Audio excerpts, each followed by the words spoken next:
ఏంటి అంటే వాళ్ళు సొసైటీలో మంచి గురించి పోరాడాలి. మన చుట్టూ ఏం జరుగుతుంది, మనం మాత్రమే బాగుంటే కాదు, మన చుట్టూ ఉన్న వాళ్ళందరూ కూడా బాగుండాలి అనే ఉద్దేశంతో కొంతమంది ధైర్యమైన మనుషులు ముందుకొచ్చి మన దేశం కోసం ఫైట్ చేస్తే మనకి ఇండిపెండెన్స్ వచ్చింది. సో వాళ్ళందరూ ఇండివిజువల్గా చేశారా, యూనిటీగా చేశారా? యూనిటీగా.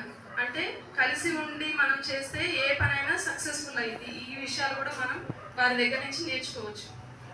మనం ఎక్కువ ఎదగాలి, త్వరగా మనం అనుకున్నది సాధించాలంటే యూనిటీ అనేది చాలా ఇంపార్టెంట్.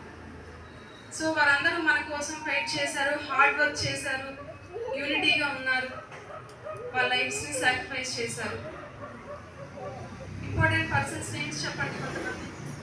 మహాత్మా గాంధీ, జవహర్ లాల్ నెహ్రూ, భగత్ సింగ్, ఝాన్సీ లక్ష్మీబాయి, కొంతమంది ధైర్యమైన మన మెంబర్స్ ముందుకు వచ్చి చేశారు.